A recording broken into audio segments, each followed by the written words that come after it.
All right, everybody, welcome to Ask the Docs. I've got Dr. Peter Hogencamp with me here. You folks have been very kind to post a bunch of questions that we're going to try to answer. Dr. John Bream, I think, is going to be joining us. Unfortunately, some of you guys may remember months ago when volumes dropped because of COVID in the emergency department, they cut our hours back. Well, they brought them back by an hour a couple weeks ago because our volumes have been going up. And just today, they went back to our prior shift length, which is 10 hours. So John was supposed to get out at 2 o'clock, and instead is getting out at 3 o'clock, and we never get out on time. So he hopefully will be joining us. If not, we've got Peter Hogencamp, who's a family medicine doc up in Vermont. Peter and I went to school together. We've known each other for a long time. Peter's an author. Hopefully he'll tell us a little bit about his upcoming book. But topic at hand, Pete, COVID. And since we talked last, which was a couple weeks ago, I think we did one of these. I think we've, our numbers, let me see what our current numbers are nationwide. Let's see here. 4 million cases. We crossed the 4 million case mark. 4 million. I saw that today. Yeah, 145,000 deaths, 1,200 deaths just in the last 24 hours. Worldwide, 15 million cases. And then in my little state of North Carolina, I think we've got 106,000 confirmed cases, 1,700 deaths. And let's look at Vermont, because I bet you that's a little different. It's going to be quite different. Yeah. So tell us a little bit about Vermont, what you just told me. I love to live in Vermont, Jeff. And one of the main reasons I like it is because, we're spread out here. My neighbor is, I consider people neighbors when they live a mile away. And we just kind of naturally socially distance. We've had, I'm pretty sure we're the lowest number of cases in the country. 1,377. Oh, here's John. Yeah. 1,377, 56 deaths. Yeah, 56 John, deaths what's up, man? in our whole state. Hey, John. Right. Hey, guys. How's it going? What's up? Good. Hey, John, we sort of started, so we're already recording, but I sort of warned everybody about how our shifts got brought back to pre-COVID hours and that you were running a little bit late. How was the shift? Not too bad today. The volume wasn't too high, but, we've just been holding, as lots of patients. I think we started out with 14 holds, and then, had started out 8 psychiatric or case management holds. So we started out, the morning with, 22 beds, with hold patients. So, we worked through it. By the end of the day, we were getting beds and the hold situation improved. So this is nature of emergency medicine. You just keep plowing through. That's right. So just as a matter of introduction, this is John Bream. John's been on before. He's an emergency doctor. We happen to work together at a hospital outside of Charlotte. And John is just getting home from his shift. And we all have to give John congratulations. He's a new father. How old is the baby now? Lincoln's just over 2 months. Yeah, last time we were supposed to do this was the day Jen got the C-section done. So I think Lincoln might make a guest appearance on the show here in just a little bit. Oh, that would be great. So John and I are here in North Carolina. Peter's in Vermont. We were just talking about Vermont has a total of 1,377 cases, 56 fatalities. So they're number 50 on the list. As opposed to us. And we like it that way. And they like it like that. That's right. So, John, I don't know if you had a chance to look at your email. I did send you a list of questions. Yes, I did see the email. I've kind of skimmed it. I'll go through them. And I think what I'm going to do is, since people are kind enough to post them, I'm going to give the person's name who posted the question and then read the question. Now, we had an absolute ton of questions about school. And I think that we should probably address COVID in kids and returning to school. And just as an example, there was a pretty good one here. Jennifer Culkin said, I feel like discounting so many of the studies involving children, that basically that they're less likely to spread the virus, more likely to spread the virus. I'm a teacher and a parent. I think some of the guidelines for schools reopening are going to seriously destroy the mental health of our children. Keeping them in their classrooms all day, even for enhancements and lunch, then not being allowed to use playground equipment at recess. What are we doing? I understand the virus is serious, no doubt, but I also feel like you're teaching children that they are dangerous little illness spreaders. I seriously am concerned for their mental health. And I think that's, a very valid concern. I've gotten so many messages from teachers that said, we're worried about our safety, from parents who are saying, I'm worried about my kid's safety. And now we're getting this data that shows, if you're less than 10, probably less likely to get serious COVID and less likely to spread it. But if you're older than 10, maybe similar to adults. So what are your guys' thoughts on school, on reopening, on kids? What do you guys think? Well, I mean, I think it's kind of like you said, it's just a, risk versus reward, and you have to, put risk and benefits here. And so I do agree. I think the risk in young kids is very, very low, probably because the lack of ACE2 receptor expression in children, which makes them probably much, less susceptible to serious illness. I'd hate to be a parent of, I can only empathize with parents who have school-age kids that you've got to make these very difficult decisions about, what to do. And it's not just you have to weigh the medical impact on children, you have to weigh the economic impact of, parents out of work and, those sorts of things. So, I mean, I wish there'd be, maybe more flexible and possibly more creative in the solutions instead of just saying, it's kind of the districts create, this hybrid model. But I mean, in general, I think kids older than 10 are old enough to wear a mask with discipline. And so, I mean, I would say more in favor than not of, schools restarting as long as there's, strict but then again, our school system's going to be able to employ extra custodial staff to do increased cleanings and, all those things too. It's not a zero-sum game. Can they afford to provide the mask? Can they do the cleanings? all that stuff, and that'll go into it as well. But in general, assuming all those things can be done, which I know is a relatively large leap of faith there, I'd be kind of I'd say more in favor than not of going back to school. Yeah. Peter, what do you think? Yeah, I think that's a great answer, and my answer is along those same lines. I get asked every day, as a family doctor, should I send my kids to school? And I try to just take it case by case.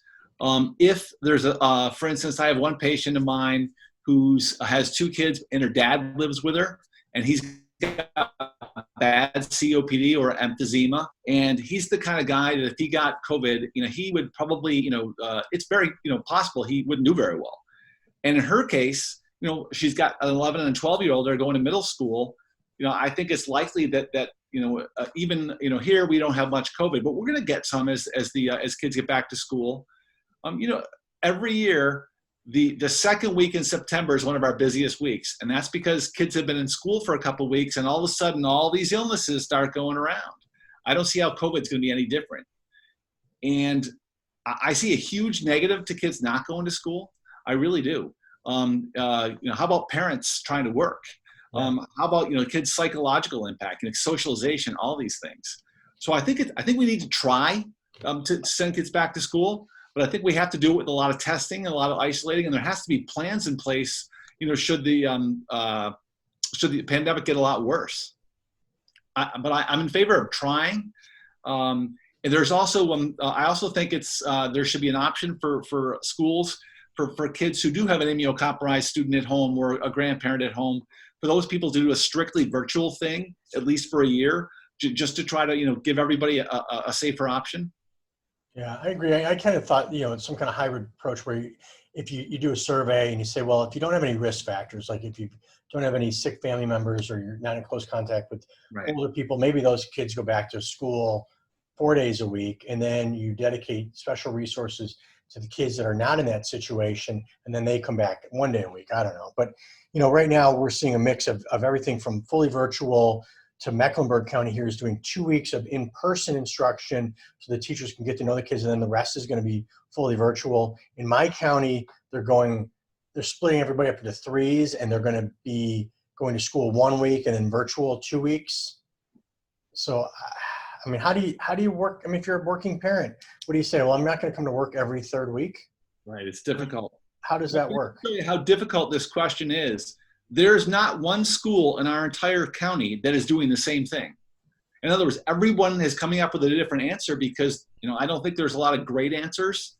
So everybody's got a slightly different version of it. It's kind of uncharted waters. Yeah, It is. Stacy White kind of added, and she's got a newborn or a young child that has low T cells. What would you suggest there? Well, I think certainly someone that's got low T cells, with a viral thing like this, I think you need to isolate that kid. For sure. Right. And then, she's, and she's dealing with, they've for the last 8 months, they've been kind of keeping the baby isolated. And so it's hard on the family. And then they have a 17-year-old stepson who's not following any of the guidelines as 17-year-olds are wont to do. And so they've had to isolate this kid from the rest of the family. That's a tough, it's tough.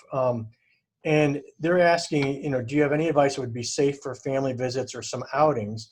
I know it's probably a difficult question. No one has been able to give us great advice. Your specialist said it would probably be okay to see family if they have no symptoms, but no one is truly sure. Any thoughts would be great. Thank you. And that's from Stacy White. And I think, Stacy, that's such a difficult situation that you guys are in. I would agree with that, low T cells would be concerning. I think if you were really, really careful, had everybody masked and maybe kept some social distance, I think it would be relatively safe as long as people weren't, we're not sick at all. I think that you don't need to have complete isolation. I think mask up everybody. What do you guys think about that situation? I agree. I would make sure everyone's healthy. I'd make sure everyone washed their hands a number of times, mask up, and do it outside. Yeah, that's a good point. And then, also limit the amount of time for visits. But I think a visit like that could probably go a long way towards, someone's mental health. Yeah. John, do you agree? Yeah, I agree. That's the only thing I was going to add. Peter just said was, trying to do it outside if at all possible. But yeah, I think that's a perfectly reasonable way to do it. I'm going to just go through, since we're on the kids, I've got some other. Nikki Brett said, do you think there could be long-term complications for children after having COVID? And would you send a preschooler to school since it's not required, or is that just putting them at risk? They won't be able to social distance or wear masks. Her daughter's fine, but was planning on sending her for socialization. So preschool, we've talked about really low risk, probably okay, right. But you're right. They're going to get, if it's in the daycare or in preschool, they're all going to get it. I think the bigger question is there anybody in the home that, should the kid develop it, are they at risk? And that would drive my decision, but I might send the kid myself. All other things. Jeff, up here, our school system has is giving the teachers is having the teachers ask their doctors whether they're at high risk, and so now they're kind of getting us into the loop to see whether the teachers need to be opt out or not. Interesting. Yeah, so that's because I think the kids are going to be, for the most part, fine. The weak links are the teachers, the custodians in the school, the older folks. And so now they're asking us as physicians whether this person needs to, have some type of special circumstance at work, or whether they can kind of be in there right in the this classroom with everybody else. So, John, being a new father, 2-month-old at home, what are you guys doing? What precautions are you taking? Are you worried? What are you guys thinking? We worry in the fact that we don't do anything, take too many unnecessary risks. But we ask people, basically if they're coming over, wash their hands before they hold Lincoln. We don't necessarily make everybody wear a mask that comes around them or anything, but we certainly make sure that they're not sick in any way. My brother, one of my best friends' mom was in the ICU with coronavirus in Pinehurst, and so my brother walks with a friend of hers every night, and so I'm like, well, you're on the quarantine list for 2 weeks just because it's a distant exposure. Yeah, I'm sorry, sorry, Jamie, you can't come see Lincoln until it's been 2 weeks, and so just stuff like that. If there's even people have been close exposures, we don't allow. We kind of do some sort of element of contact tracing. Have you been around? Have you been sick? Or you know anybody's been sick? Or have you had any symptoms? And kind of pass all that stuff before they're allowed to come up and hold him and touch him. But otherwise, just because he's 2 months and we haven't really, he just got his first vaccination, so we haven't really been taking him out much anyway. But I felt now we would take him outside or whatnot. Basically, he's just going strolling around the neighborhood. That's about it. That's I'm sure, especially as a first-time parent, it must be Terrifying. How's your wife Yeah. dealing with it? Yeah, she's good. I mean, I think we've kind of both taken the same attitude toward it. And, when I work in the COVID zone, I come home and shower and Listerine and brush my teeth and everything before I even touch him. Yeah. So we take, those, reasonable precautions. But kind of where I come back to with it is, this isn't going away. COVID's not going away, and it's not, for at least another year or two. So if it ever goes away at all, so I guess the question becomes for me, well, do I not let close family or anybody see Lincoln in the baby phase? I mean, no. So we just have to, I would say you have to, minimize the risk, because this is just, like I said, this is if we wait for coronavirus to go away, we're going to be waiting forever. And so I think that the conversations have to turn to how do we do this as safely as possible. Yeah. More risk mitigation than avoidance. Yeah. John, I make that point all the time to my patients. I'm like, this is not going away.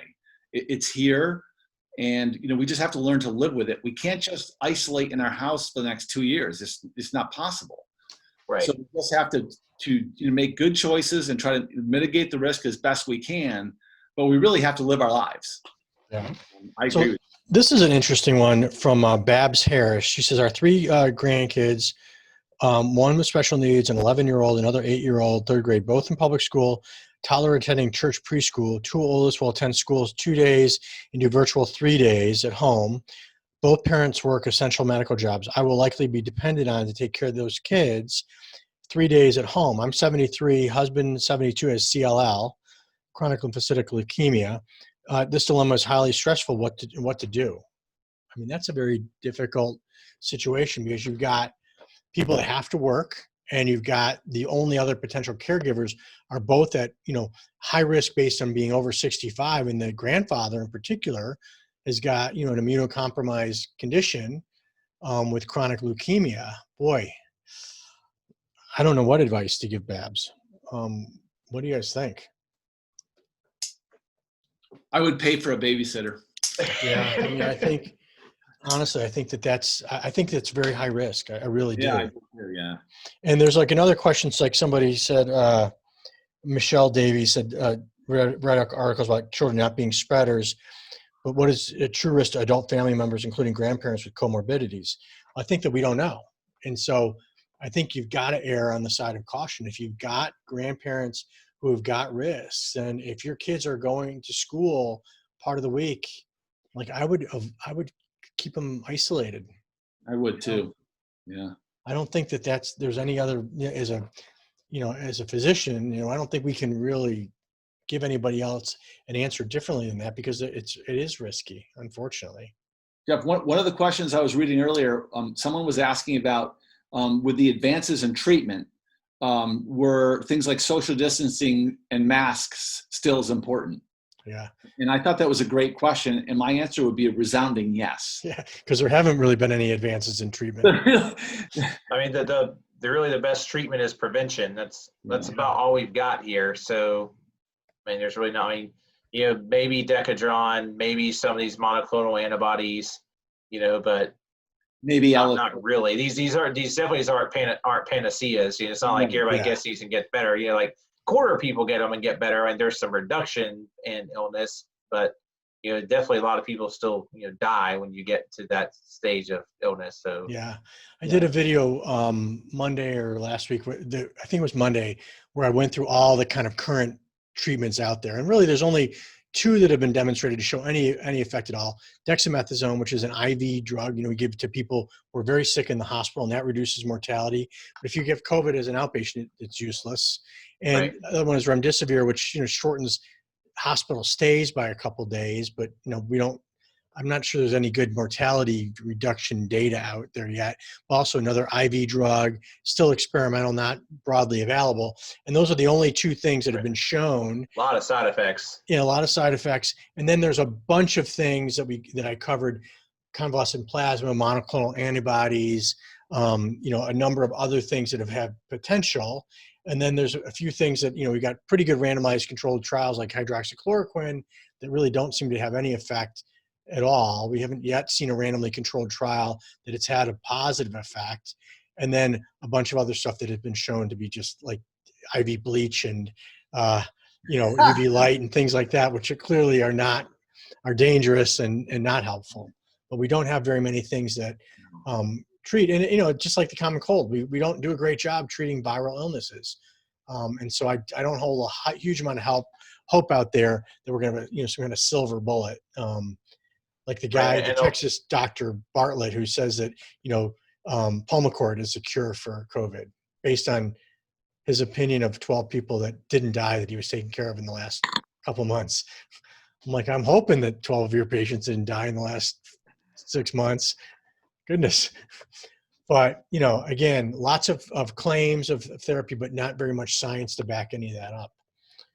Right, and another piece of that puzzle you probably talked about is that these vaccine trials are, I think interesting at best. Like we're talking about, getting a vaccine, probably having to get boosters. I mean, like we were talking about the other morning, like how many shots am I going to have to get a year? Like if I have to get a vaccine and then it's good for 2 months and I have to get a booster, well, now we don't know because we're just studying these things. And how long is the booster good for? Am I going to have to get 4 shots a year to stay corona vaccinated? I mean, that's the questions I sort of have as a healthcare provider, knowing full well that the second they can require me to get this, they're going to do it with probably not as much safety data as we would like behind it. So I mean, I don't some of the vaccines are showing that maybe 90% immune body or image or response for prevention. So it's just kind of like, what do you do there? I don't think that's another thing that's more troublesome is, how effective are these vaccines going to be? Yeah. And I think, one of the questions that Nikki Brett asked, another question, said, would you and your, if the vaccine were to be available this fall or winter or early spring, would you or your family personally take it right away? That's a great question. Like, we are rushing these studies. It normally takes 10, 15 years to approve a vaccine, and we're going to do it, potentially in a year. Lots of conspiracy theories about, somebody sent me a video with this, this doctor who's basically claiming that the virus, it's like a hydrogel and it's going to form this computer network and it's got AI and it's going to interface with your phone and send location data to Bill Gates. And I'm like, and people are saying these things with a straight face. And I'm like thinking to myself, that technology would be, Peter, dude, book idea. I was just thinking that's a great book idea. Great book idea. But, we don't have anything close to that anywhere, any kind of technology. And we're going to, and then somebody said, well, it's going to change your DNA. And I was just looking at, there's that, the new genetic therapy for, that is coming up for hemophilia. I don't know which one, but they've got, basically cures hemophilia. And it's just been announced, but it's going to cost $3 million a treatment. Wow. So that technology, there is technology to alter DNA and fix these genetic problems, but it's not cheap. And I don't think they're going to be giving a $3 million treatment out to, 8 billion people. No. So, lots of questions there. The other thing I think is important to point out is that, people talk about the vaccine. Well, there is no vaccine. There's 180 trials going on. We may end up with 4 different vaccines that are effective. We will, yeah. So saying that there's a particular vaccine we need to worry about, well, we don't know which one is even going to work. But I agree that, the safety data I want to see, but, we're all going to the 3 of us are going to be mandated to get, if it's felt that it's safe, we're going to be mandated to get it in order to walk into the hospital, more than likely. Well, yeah, like I said, to answer that question directly, honestly, probably would, I would say I would not get it this early. I'm 37, I'm healthy. I would just opt to continue to mask, wash my hands, and socially distance until we get, more safety data. Yeah. But I don't know if I'm going to be given that option. Yeah, right. We're going to be forced to, just like the flu shot, I don't know what you guys in Vermont, but, here, Peter, we have to, get a flu shot in order to work basically in the hospital. It's the same thing. I wanted to make one more point about the vaccine, and that is right now, these preliminary studies, they're saying that the vaccine induces a good immune response. And one of the studies every patient who'd been injected with the vaccine was found to have the antibodies against the coronavirus. However, what they really have to do to determine whether it's effective or not is to see whether those people actually come down with coronavirus symptoms later on. Yeah. And that part of the study takes a lot longer. And that's an, ethically rocky thing. I mean, you can't, ethically expose these people to coronavirus, Well, put them in, put them in the middle of Florida and you see if they get it. Yeah. So the other thing about the vaccine is, as we were discussing, there could be multiple doses that are necessary. And there's 8 billion people in the world. If we wanted to vaccinate everyone, and let's say 3 doses were required, that's 24 billion doses. That's not going to take a year. That's going to take a long time.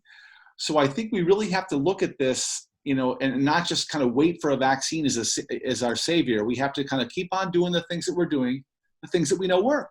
Yeah. Masks, social distancing, washing your hands. These things work. And they've worked all over the world.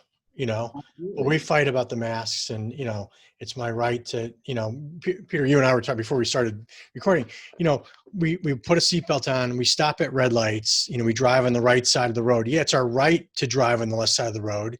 It won't turn out well for us. It's our right to ignore red lights. It's not going to turn out well for us. This is just another one of those things you just sort of have to do to stay safe. Well, and also, for the public good, it's this whole thing of, you're wearing a mask for your own benefit, but also for everybody else's benefit. And, it's funny because I saw someone at the grocery store here in Vermont, 99% of people wear masks. It's that kind of population. But there was one guy without a mask, and I really debated talking to him. But, he's not wearing a mask. He's probably looking for an argument. I didn't say anything to him. But it's the type of thing I wanted him to understand. Listen, you're putting other people at risk. It's not about you. Yeah, and I think we were talking about this before we started filming too. Was now you see somebody without a mask and you kind of think, what a jerk. What a jerk. That person doesn't care about anybody else but themselves. I mean, and I think that's good because I think that peer pressure. John, I went to the Walmart in Salisbury after my shift last week, and Salisbury is probably would not be like the most compliant place. And I went to the Walmart at like 7:30 in the morning, and it was packed. And you know what? I didn't see a single person without a mask. Well, fantastic. Yeah, I mean, it's been better. I mean, I can tell you, and I think to Trump's credit, he has at least come around, and he's better late than never on endorsing masks and those sort of things. And so, and that's what it's going to take is, leadership from that level, for people to endorse masks. I mean, I just wish everybody would just understand and how we get people. If we could just get 80% of people a mask, and even higher than that, we could be out of this in 6 weeks. And then we could talk about, these things like going to school and whatnot, then become so low risk that it becomes a no-brainer to do it. But how do we convince 80% of people just to lock in and do this for 6 weeks? Yeah. And then we're kind of back to square one here, really back to more toward normalcy. And I just really wish we would get people there. But I have noticed just in general lately that the proportion of people wearing masks has significantly increased. Yeah. I saw a little story the other day about the 1918 Spanish flu epidemic.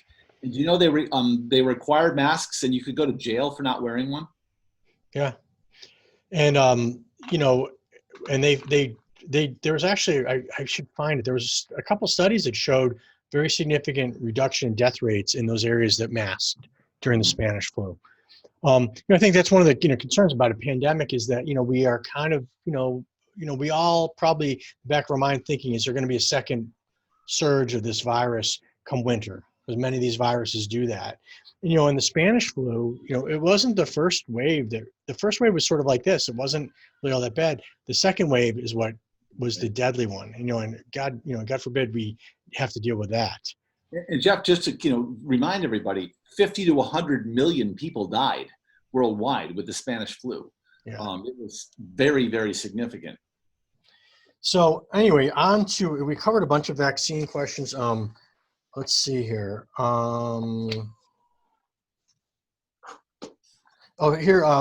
Missy Collery, who actually went to college with, says, had a question about two questions. She had one question about blood types and another question about, if I can find it, how likely is it that elderly people can remain asymptomatic throughout the course of infection?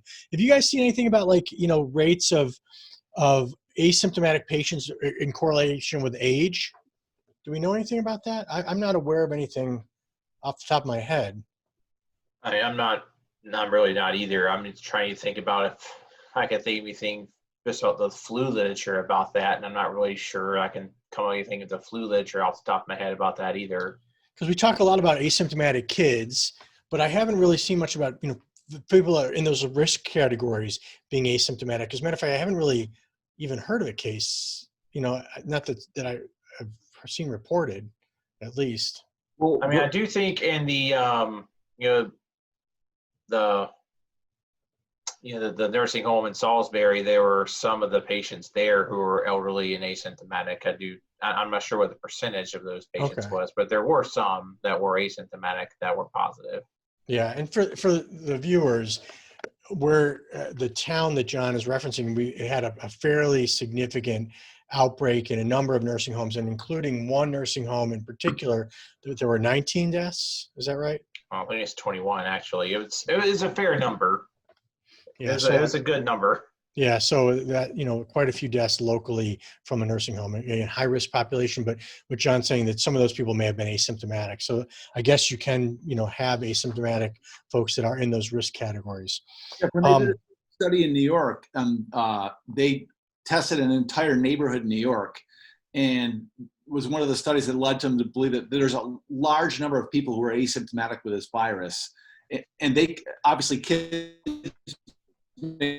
a lot of adults as well. This study estimated that 80% of all comers were asymptomatic, 8 out of 10. Yeah. So I think there's a large number of asymptomatic cases among adults as well.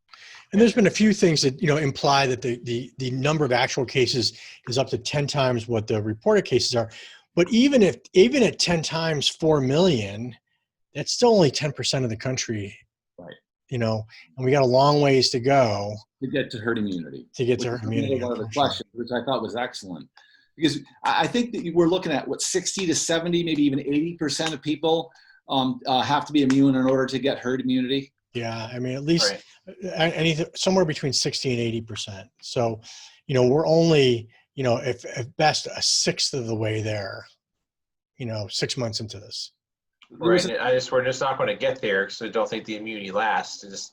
The hope for herd immunity is just non-existent.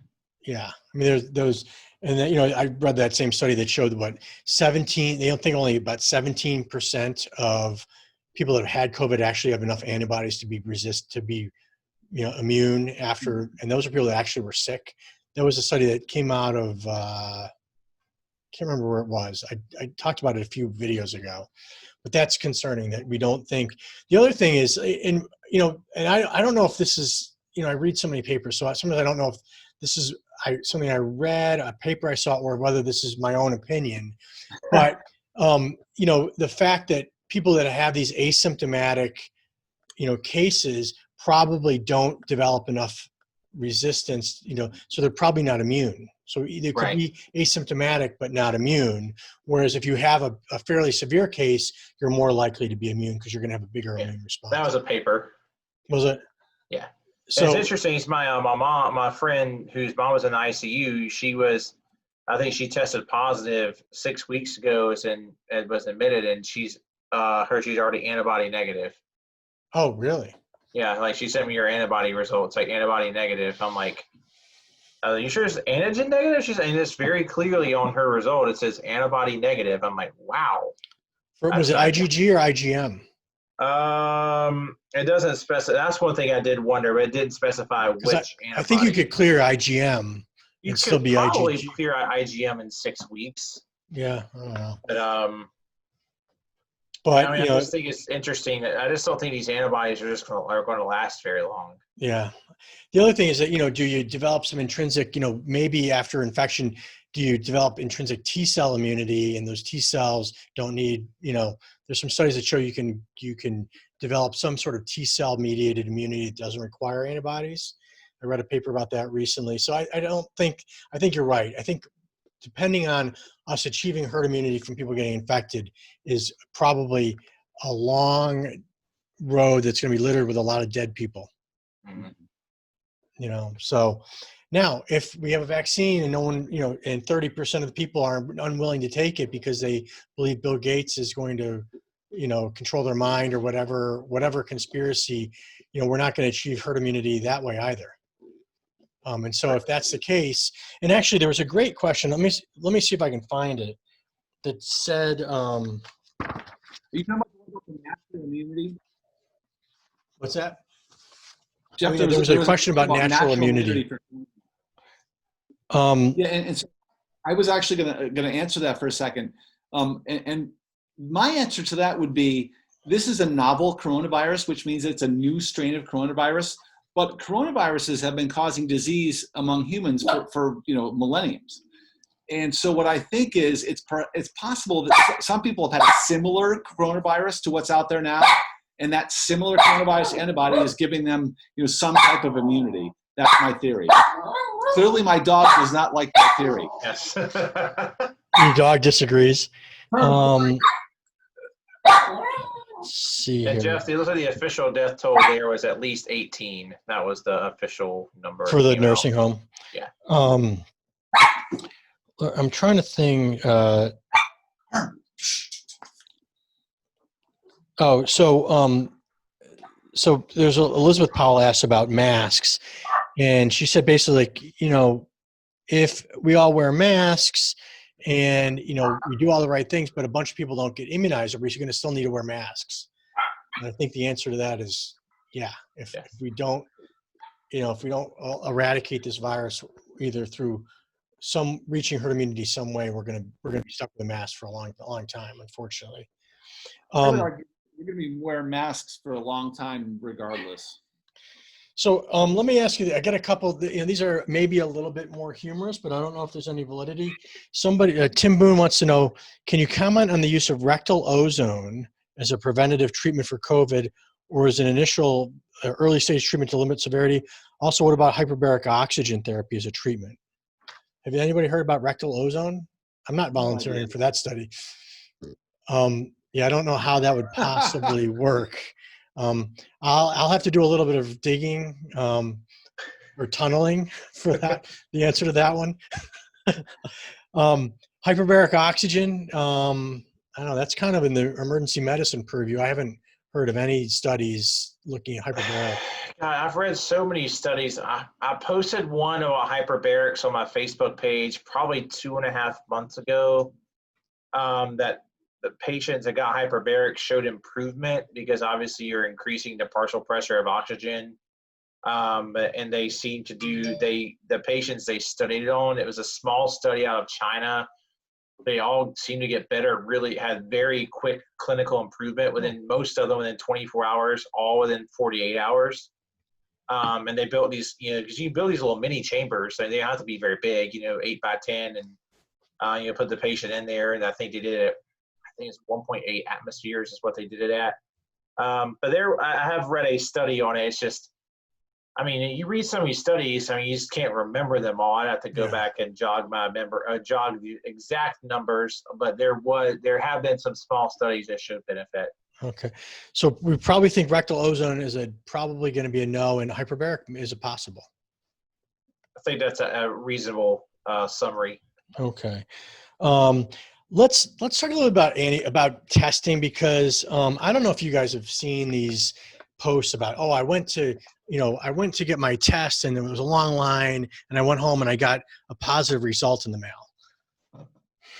What do you guys think about that? Now, first of all, do we mail lab results to anybody in this day and age for anything? Well, yeah, I think some are saying they got calls. Now, I would say, to some extent, I would say, look, we're testing. How many tests have we done now? millions.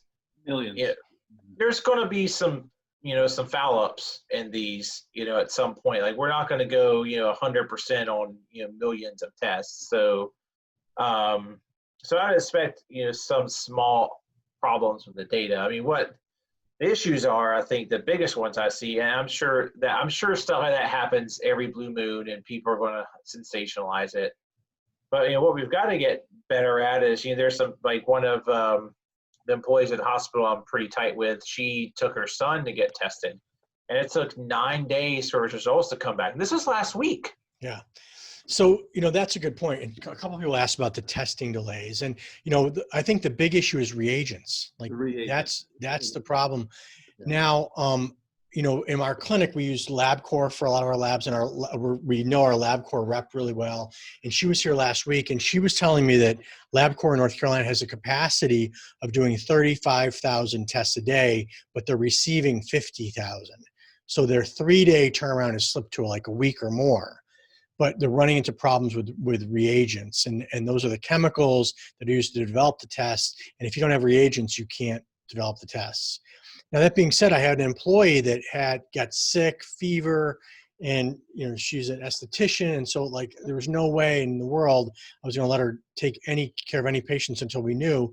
And she got tested on Saturday, and she had her results on Monday, which I thought was incredibly fast, and she was negative, luckily. But yeah, I think that's the big thing we've got to figure out is, like, we are now, looking at, if you go to China, starting in early in the year at, the worst. And, we're now 7 months into this, and testing is still a problem. Yeah. Oh my God, we spend more money on healthcare than any other country in the world. It's not even close. And these are things we shouldn't have problems with.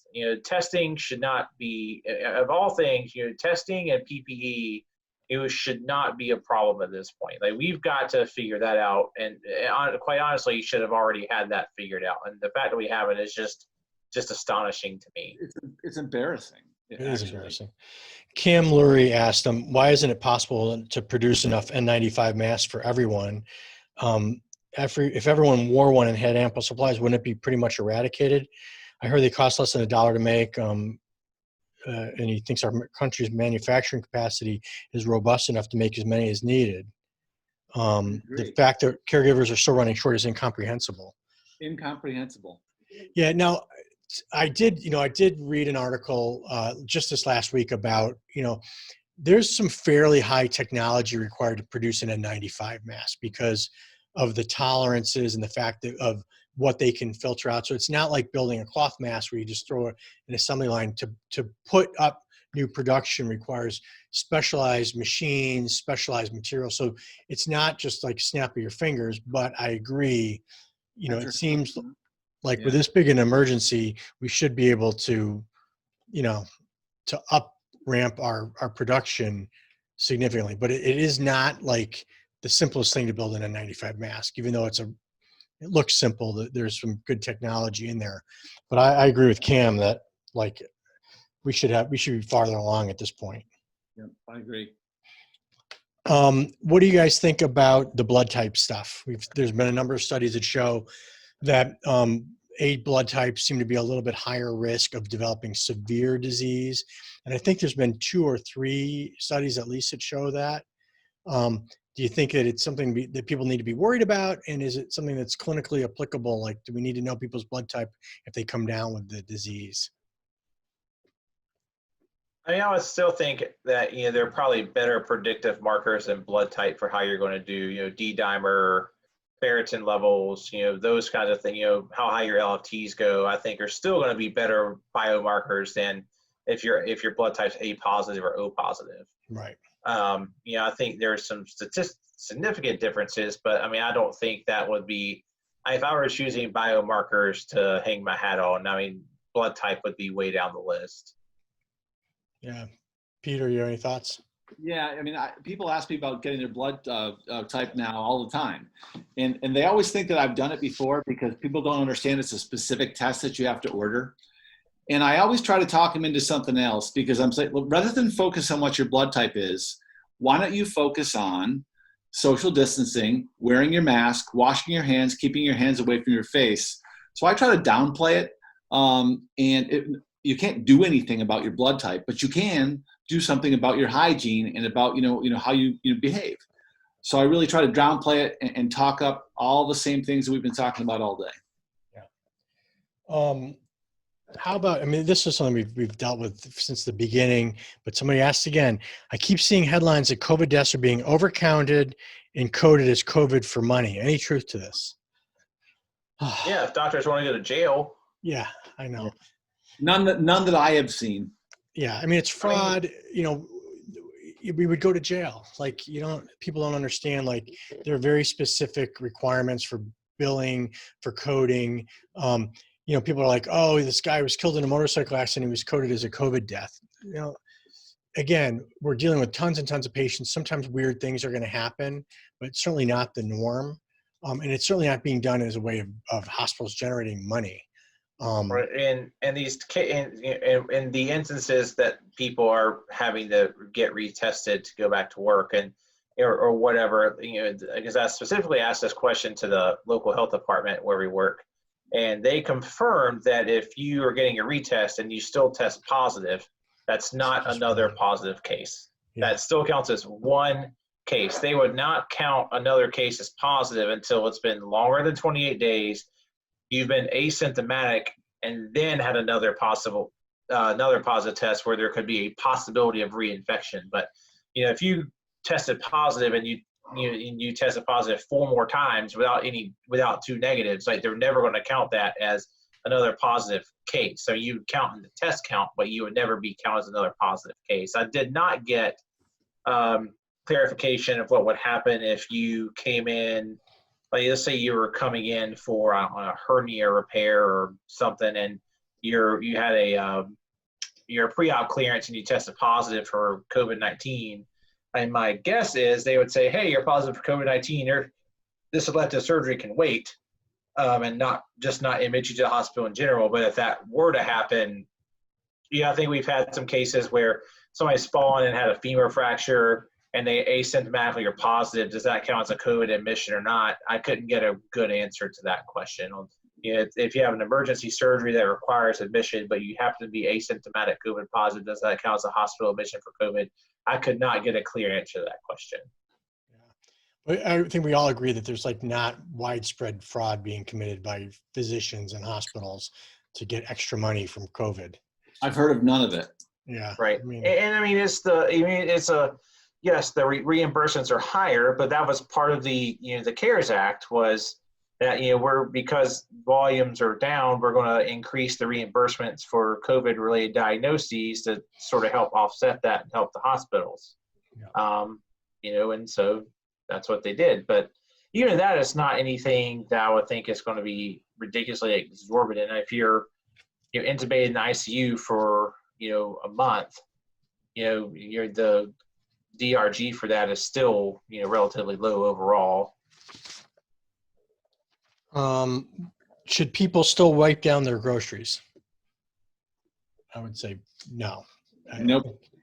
We haven't really seen much transmission from surfaces. I mean, if your delivery guy is symptomatic with COVID and coughs all over or licks your bags, maybe then, but I think general groceries, probably not. I wouldn't, wipe down packages and things like that. I don't think we've seen any transmission via that route. Am I wrong? Yeah, I haven't seen any. I tell people not to bother to do that. If they want to, they can. But there's the other problem is that there are Lysol wipe shortages. Yeah. And if they're using Lysol wipes to wipe things down that aren't necessary, it's sucking them away from everybody else. Speaking of, Jeff, have you seen much about the where I was required to wear eye protection? Have you seen much in the literature about ocular transmission? I mean, we know it's possible. There's been some documented, some cases I think that they think was ocular transmission. I've got a friend of mine who is a pretty good friend actually, but he is on the opposite side of sort of the virus than I am, and he's a smart guy, but he does tend to post a lot of inflammatory stuff, and posted when the mask mandates came out, posted something about the Surgeon General saying don't wear masks. Well, that was from February 2nd, when there were no masks around and we were telling people not to wear masks because we need them in the hospital. And that very same day, which was like 3 weeks ago, the Surgeon General said exactly the opposite. But, so anyway, we got into this thing about he posted something about this is sort of nonsense. If it can be transmitted by eyes, why are they not making us wear face shields or goggles? And I responded like, in the hospital setting, that's probably more of a real risk because we're going to get exposed to aerosolized transmission. People may cough in our face, but your chance of you getting exposed via your eyes, is pretty low unless someone who has it comes up and sneezes directly in your face. Right. I think it's, a much more difficult form of transmission. I think it's more of a healthcare associated risk rather than a community risk. Right. I agree with you, Jeff. So what I do in my office is I'm always wearing my mask, obviously. And I was wearing goggles all the time, but they fog up. So now I only do it if the patient is symptomatic. So if I've got a patient coughing or sneezing, then I'm wearing the goggles as well. Because I think you're right. If someone sneezes a big load of virus into the air, into your eyes, I bet you can get it through your eyes. Yeah. But I'm not wearing it if the person isn't coughing or sneezing. Yeah. All right. Bella Romero asked a question: what are the sensitivity and specificity of the tests in use now? Are they improving and are they acceptable? So early on, John, like what we were told like 60% sensitive. Yeah, we're somewhere between 60 and 70, and it's not that the test is bad. It's just that you have to get a good swab. That's really the big thing is you've got to get a good swab, and then there's can't be any errors in the reagent process. That's really where it is. It's not that I don't think the test is bad. There's just the human error potential. But the sensitivity is improved, right? Because I remember remember very early, like back in March or February or March, we were told. I remember our lab told us that the sensitivity numbers were ridiculous. It's about 70 is what we were thinking originally. Yeah. So I don't know if it's gotten better. Jeff, I looked this up earlier before I looked it up, and I didn't see anything about any improvement in the sensitivity of the test because I was kind of hoping that was the case as well. And I agree. I definitely agree with John that I think a large part of the error of the test are improper swabs. Yeah. Yeah. But that test, looking for the antigen of the virus, that's a polymerase chain reaction test. They're pretty accurate and powerful. Uh-oh. Hey, Jennifer, what's up? Oh, hey. There is the baby. Look at that. Oh my gosh. Hey, Lincoln. He's making his debut. Buddy, yeah. He's getting big. Yeah, he's 13 pounds. Oh my goodness. Yeah. Fighting weight. Wow. Are you so excited? Yeah, we love him. Well, congratulations. Thank you. He is like, oh yeah. Excellent. Wow. Well, welcome to North Carolina, Lincoln. Yeah. Future ECU alumni, I assume. That's right. ECU's next big fan. Excellent. Wow. But, I can tell you this anecdotally, though. The patients who I expected to be positive were positive. The patients who I didn't expect to be positive were negative. Yeah. There's been, I can say as of late, there have been very few surprises. Yeah. And I've had a few that I've admitted that I'm like. Anecdotally, I can say that. But I felt in the beginning, I was like, oh, wow, I thought for sure this patient would be positive and they were negative. I've had one or two that I'm like, was completely convinced and the rapid was negative.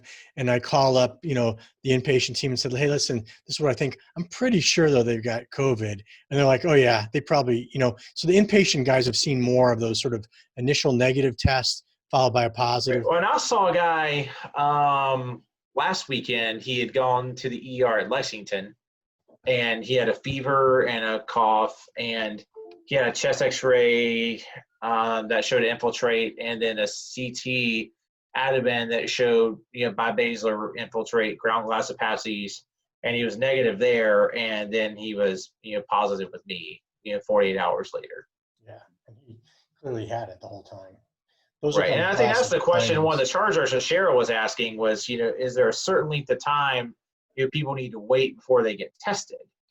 I don't have the answer to that question. Well, there is an answer to that question. I don't know what it is, but I do know that there was one or several papers that show that if I get exposed right now and I test tomorrow, I'll be negative. and that viral doubling time, whatever that is, has to reach a certain level before it's detectable.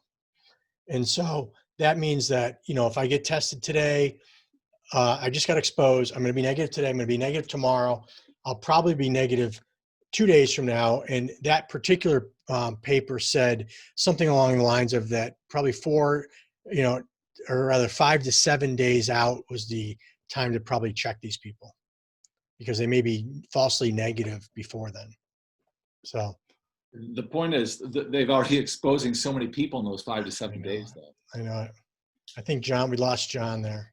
Yeah. We got to meet Lincoln. That's cool. Well, listen, Peter, we've been on for like an hour, so Yeah. let's call it a day. I want to thank you, and I want to thank John if he comes back for doing this. And we try to do this every few weeks. I think it's valuable. So thanks again, Pete, and enjoy your day up in Vermont. All righty. Hey, listen, we'll talk soon. Cheers. Okay. All right.